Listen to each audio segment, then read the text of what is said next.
Hello everyone, this is Alan from MTG, and today we have some pretty important topics to be talking about. So number one, the MMC Crate slash the Chaos Crate, and then number two, the shipping delays, which have been very annoying but pretty important to talk about. So number one, we have noticed overwhelmingly positive reviews for pack products and any crate that has a focus on packs and a variety of packs rather than crates that have a focus on the sealed product, like an entire sealed box of 36 packs or 24 packs or whatever.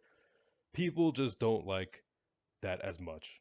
The reason being, we either get an incredibly happy response or we get an incredibly mad response. You either like a set or you don't like a set. And if you don't like the set, you don't want to be opening the box.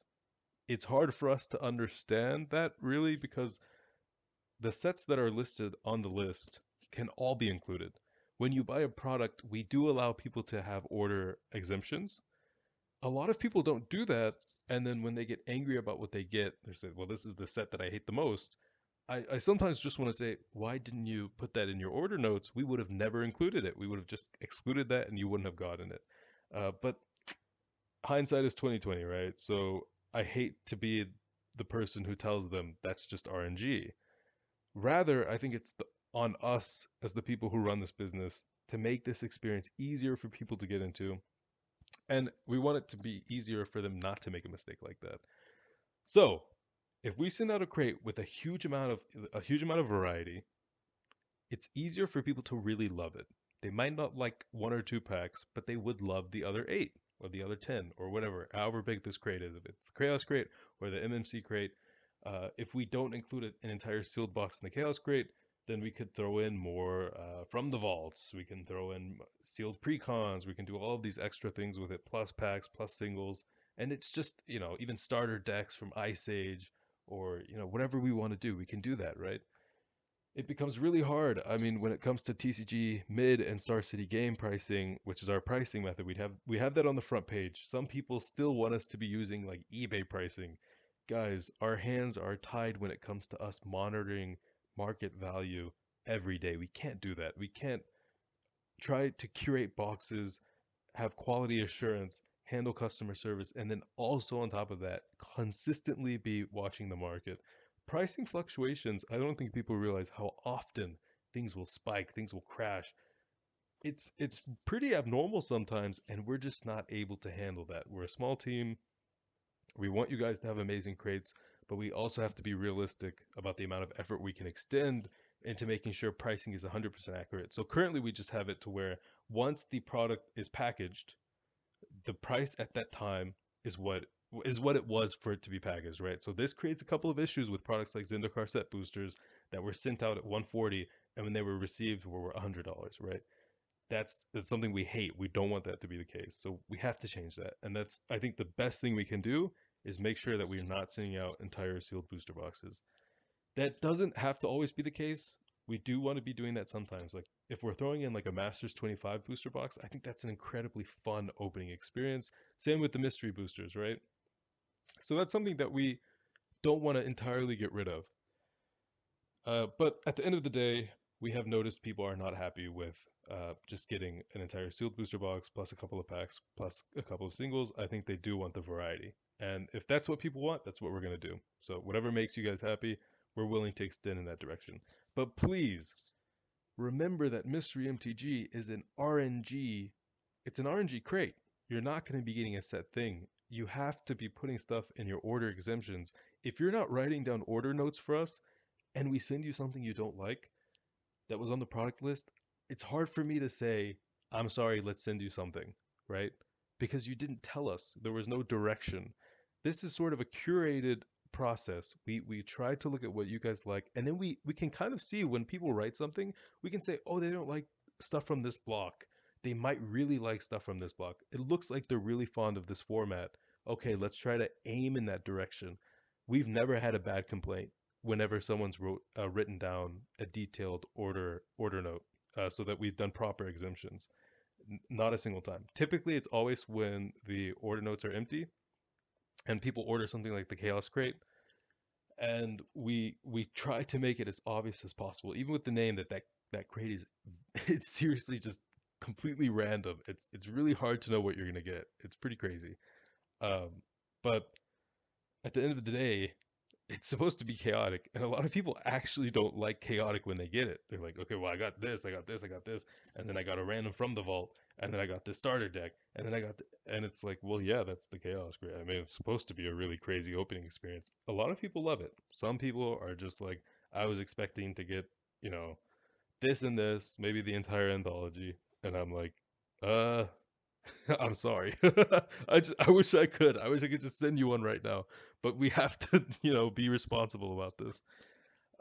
So anyway, we're gonna continue to try to fix our pricing method. We don't want to be using TCG mid for much longer. We want to be making it a bit more fair and doing it probably to where there's like a good medium there, and we can just sort of aim in that direction. When it comes to shipping, guys, I'm gonna be honest. As a small business owner, dealing with shipping has been one of the most stressful things that I have ever experienced. When it comes to us having razor thin margin and trying to send out packages in a timely manner, it's hard with all the quality assurance, it's hard with all the curation, it's hard with us trying to make sure like, hey, the single looks a little bent. We have to get a new single. Like we can't send this single, it's too bent. We need a near mint single for this person. We're not going to send them something that's lightly played.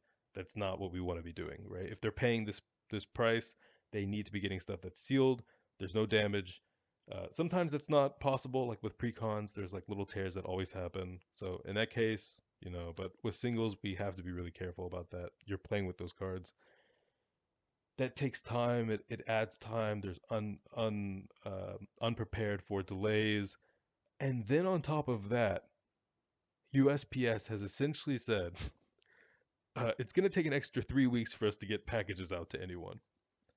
When that happened, we literally just looked at each other, the team, we just looked at each other and we said, oh my God, this is going to be like a nightmare. And it was. I mean, we had a lot of customers who still have not received, well, a lot of people have already received their packages. There are a couple of people who were sent later on who have not received their packages after like 2 weeks. So we moved over to UPS, but we have a shipping agreement for the packs. The packs still have to go through USPS, and that is unfortunate, but they typically arrive on time. The crates were always super late. The packs typically arrive at least around when they're supposed to arrive, with a few exceptions. Some people have had it take a really long time. There's nothing we can do about that. I mean, when we try to keep our costs low, we don't want to be charging you an insane amount of money for shipping. We don't want to be charging you extra amount for the product. And the only way for us to do that is to slash costs when it comes to other things. So when it comes to shipping, we try to bare bone it and say, okay, if someone pays for premium, they're going to get premium. If someone pays for standard, it has to be standard. And I think with insurance policies, it comes into this weird thing. If it's like under 100 or above 100, then it can be insured or it can't be insured. There's like really weird rules and blah, blah, blah. We've essentially said if an order has been confirmed delivered, we can't do anything. The liability, if that has been stolen, you have to be filing a report, right? For us, there's very little we can do. We can file a missing baggage or missing mail complaint. We can only do that if it hasn't been scanned. A lot of times it's stuck in transit, right? Or it's confirmed delivered and it's just disappeared. Like I said previously, we're doing all of the other stuff, and then suddenly this person says, "Oh, and by the way, we've had potential scams all the time where people are like, "Hey, my thing is says delivered, but I didn't get my package." And then I'll ask them, "Hey, can you, do this? Can you do this? Give us a little bit more proof, and we'll get you set on the way. We'll just send you a new thing." And they just don't message back. They're okay. Well, this has gone too far. They just want us to be like, "Oh, sure, we'll send you a new one." And they just want that to happen. So we have to be cautious about this, right? We have to be responsible about this. People get annoyed. We're not Amazon. You know what I mean? Amazon actually they have liability when it comes to their shipping. They are their shipping. They have their own shipping sort of network, right?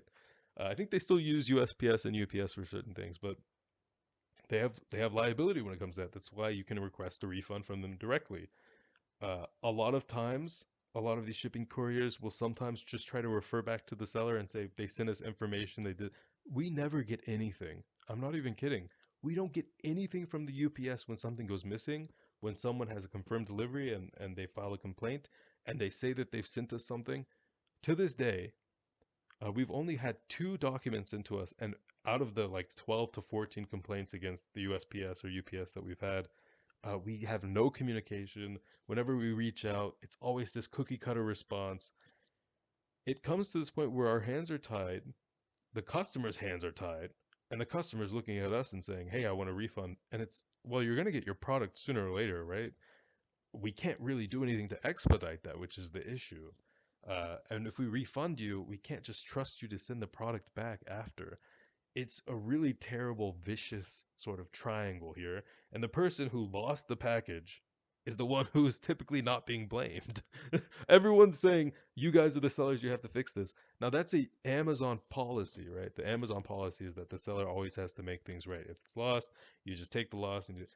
Now, this works if your product has like 60% margin or 50% margin, but if you're running razor thin margins, you're not wanting to hold the liability for that. You're saying, okay, well, the liability falls upon the shipping courier, and you can file a complaint with them and you can get your money back that way. And that is typically what should happen, right? It's very stressful. Um, we are Magic players, and I guess we are business owners, but we're not experts when it comes to shipping. And we don't want to be talking to UPS and USPS every single day about this stuff, but we have to. And to be honest, guys, it has led to nowhere. Every single conversation has been meaningless with them. They are obviously all pretty, messed up. I think FedEx is the only exception, but for us to be using them, you'd have to be charged like 40% more for your shipping fees. It's just not worth it for you guys at that point. If you have to pay 40% more for your shipping fees, you're not going to be ordering. So we don't want that to be the case. Um, and there's just very little we can do in that regards. It's just a really bad mixture of Corona. It's a really bad mixture of increase in online shopping, and then also a cut in government funding, and a cut in employment by certain shipping couriers. It just leads to this really bad situation. And we have to find a fix. And the fix for us was moving over to UPS. But UPS also has its own issues. I mean, let's be honest. We're gonna have to figure something out. We are. So far, a lot of people do get their packages. The problem is that the 5% who get the delays, well, I'd say 10% at this point actually. The 10% who get the delays and the uh, stuck in transit packages or the pre-shipment packages, which are the worst. Pre-shipment is absolutely the worst, by the way. People think we haven't scanned the packages. We send the packages out, and then once they get to the post office, they either forget to scan them or they're just sitting there. And we have to go there and be like, hey, this package hasn't been scanned. And they say, oh, yeah, well, it'll be done soon. And then it doesn't happen, and it becomes this huge headache. It's making me dizzy even thinking about it right now, actually. But um, yeah, it's really hard when the company itself is trying to focus on a direction, and then we have all of these other things like clawing at us and saying, you know, hey, look over here. These packages are stuck in pre-shipment. What are you gonna do? Are you gonna resend all this product to people and then have like basically all of your profit wiped out? I mean, essentially at that point, you should just give up your business. Like if you're having to reship all of that product, you are wiping out your inventory, you're wiping out all of your profit margin, and you're essentially saying you're not able to buy as much product next month. So what does that do? That makes a company have to start skimping out on product. We are never going to be doing that. I'd rather just close the doors if I ever have to say we can't afford to be putting in UMA into stuff. If that's ever the case, no, we're just closing. That's not what we want to do. It's not what we came into the business for. If anything, every month we should be spicing things up more. So that's our mentality. That's what we're going to stick to. It's rough. We're gonna figure this out. We hope a lot of you guys have stood with us incredibly well. There are a couple people who really just harass the team about this, as if we are USPS and we're trying to hold the crate from you guys. To those people, I would say this service might not be for you. We are a small team. We're a small business. We send out really spicy products. The processing times are a bit longer. We're not Amazon. We have our flaws too, but at the end of the day, I think we are probably one of the most reputable when it comes to any sort of themed crate or loot crate in TCGs at all. We just try to make every opening experience spicy. RNG is always still a factor though. So those were the updates. Let's see if there's anything I want to ramble on a bit more about. Hmm. I would love to keep on talking about shipping, but I know that'll be annoying for everyone and me. Masterpiece crates have been pre-packed. We have thrown in an extra soul ring besides the three that we originally had. That's actually really insane. We dug some stuff out, and it was basically a bunch of Crucible of Worlds and and a Mana Vault and a soul ring. And it was like, okay, this is really cool. We can actually just spice this up even crazier than we had originally expected. So that's going to be an insane product. I think we're going to get a lot of really happy people when it comes to that. I hope people realize also that the masterpieces are not just the Kaladesh masterpieces. I think a lot of people are kind of confused about that. There are also the uh, Zendikar expeditions, not the newer ones though. It's the older ones. Only the older ones actually. I don't think we're interested in throwing in the newer ones because they are new, and we don't really want people to get newer expeditions. We might have to poll people on that if you guys want the newer expeditions. Um, yeah, we might have to see what people are saying about that because we personally don't mind them. Like the Mystery Rainforest is really nice. There are a couple of quality issues though that weren't present in the previous expeditions that are present in the current expeditions. A lot of them are fine, but there are some that have those printer lines, and we freaking hate those. I don't want to be sending that out, so we need to be checking up on that and see what you guys think. I just really don't think you guys want the newer ones. I will see though. I will see, and if you guys do want it, we will put that into the crate. We'll update it. Maybe just the Mystery Rainforest, right? I guess that's what that's what everyone wants. We should just put that on the list. Um, Otherwise, the business has been going great. Customers seem to be very happy. We have a couple of people who haven't been happy, and I've been talking to them.